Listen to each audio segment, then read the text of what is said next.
Bonjour, alors comme tous les dimanches, je vous propose la lecture spirituelle de l'évangile de Jean, c'est-à-dire comment comprendre l'évangile, le texte, comme reflet de ma propre vie spirituelle.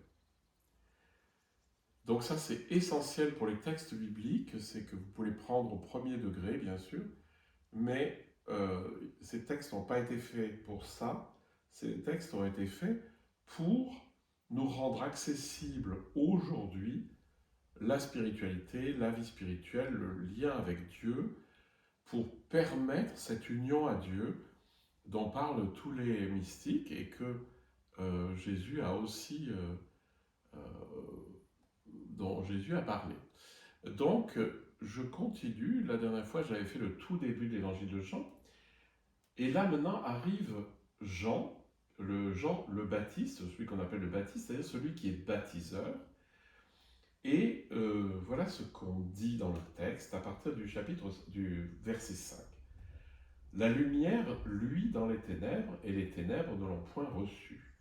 Donc la lumière, évidemment, c'est la lumière divine. Les ténèbres, c'est les ténèbres de l'état dans lequel on est lorsqu'on n'est pas encore, on n'a pas encore les yeux ouverts, vous voyez, à la vie divine. Et les ténèbres ne l'ont pas reçu, c'est-à-dire que si je reste dans ce monde d'enfermement mental, égotique, etc., je suis dans les ténèbres et je peux ne pas recevoir la lumière. C'est-à-dire la lumière est là, mais c'est toujours les ténèbres.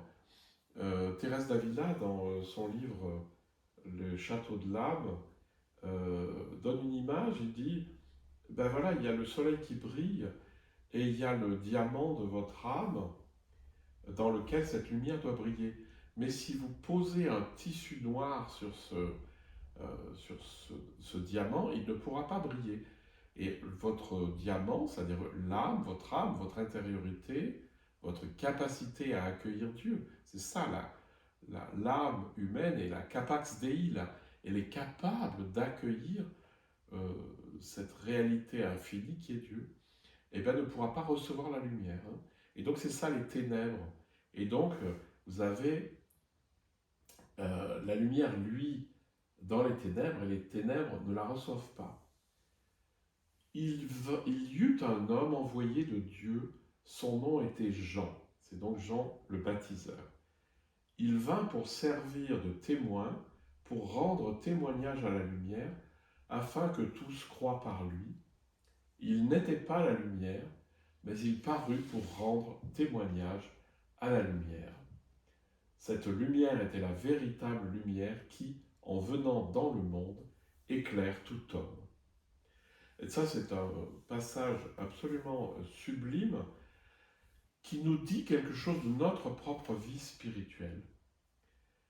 Il y eut un homme envoyé de Dieu, son nom était Jean. Le mot envoyé, c'est le mot qui a donné apôtre. En fait, lorsque vous lisez apôtre, il faut penser à quelqu'un qui est envoyé. Ce n'est pas une personne particulière sur laquelle on a mis une étiquette apôtre. Et d'ailleurs, ce qui est envoyé de Dieu, vous pouvez aussi dire le mot ange.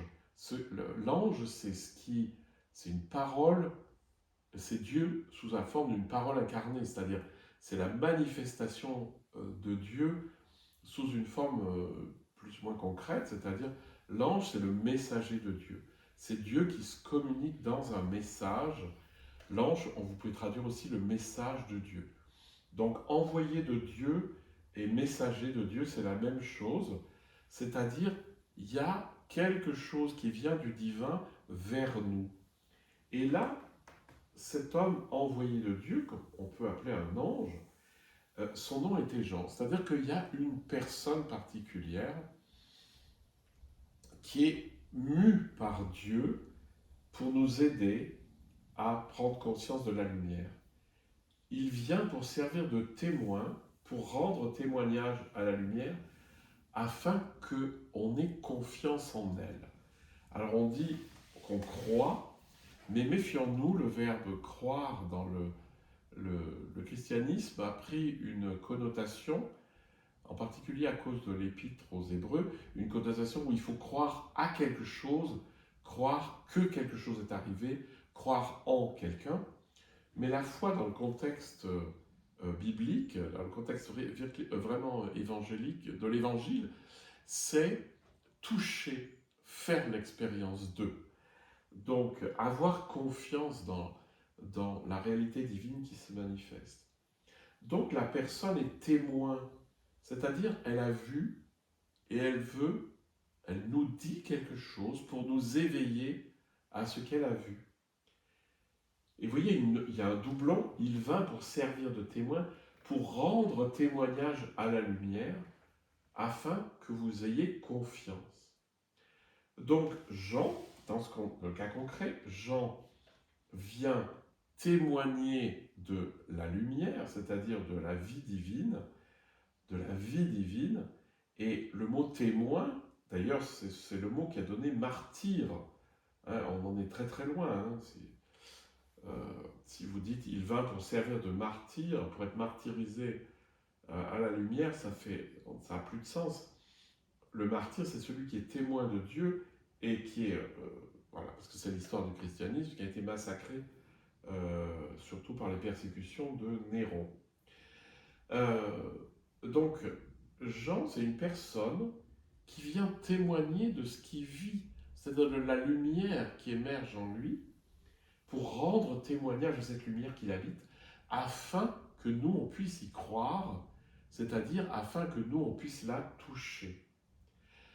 Et là, c'est intéressant, il n'était pas la lumière, mais il est apparu pour rendre témoignage à la lumière. C'est-à-dire, ne confondons pas le messager de la lumière divine avec la lumière elle-même. Et ça, c'est un grand danger. C'est-à-dire, c'est de déifier le moyen qui nous a été donné pour parvenir à la lumière intérieure, c'est-à-dire pour cette prise de conscience du divin en nous. Et le danger, c'est toujours de faire du messager, d'en faire Dieu, d'en faire le roi, d'en faire un empereur. Hein. Et c'est ça qui est dit ici. Il est juste là pour témoigner, c'est-à-dire il est à côté de nous. Il nous parle de la lumière qu'il habite pour nous inviter à l'accueillir nous aussi. Et ça, dans votre vie, il y a sûrement eu des tas de gens qui ont témoigné de ce qu'ils vivaient, qui vous ont donné envie de vivre la même chose qu'eux, d'être témoin aussi de cette lumière divine qui s'éveille en vous. Et le danger, c'est toujours de faire de cette personne le gourou sublime, d'en faire Dieu, d'en faire quelqu'un de trop grand. Mais non, parce que les personnes qui témoignent sont toujours très humbles. N'en faisons pas, ne les mettons pas sur des autels, n'en faisons pas des personnes particulières. Cette lumière était la véritable lumière qui, en venant dans le monde, éclaire tout homme. Tout homme, on est tous et toutes appelés à recevoir cette lumière, la véritable lumière. La véritable lumière par rapport à une lumière qui ne serait pas la vraie, et en particulier la lumière de la connaissance. C'est-à-dire, on peut connaître énormément de choses, on peut avoir lu toute la théologie, on peut avoir lu tout ce qu'il y a dans le bouddhisme au niveau connaissance, mais c'est pas ça, c'est pas une lumière de l'intellect, de l'intelligence, mais cette lumière est la véritable lumière, c'est-à-dire ce qui nous éclaire vraiment, qui, en venant dans le monde, éclaire tout le monde, c'est-à-dire que le monde, c'est évidemment moi, dans la perspective spirituelle, que cette lumière, elle se répand en moi pour m'éclairer. Donc voilà ce que ce texte de Jean peut nous dire. Jean, c'est le témoin, c'est-à-dire quelqu'un qui nous parle, ça peut être un livre aussi, hein, qui nous parle de cette lumière pour l'éveiller en nous, parce que cette lumière de la conscience divine qui vient nous habiter, c'est la véritable lumière qui vient en nous et qui nous éclaire. Passez un bon dimanche.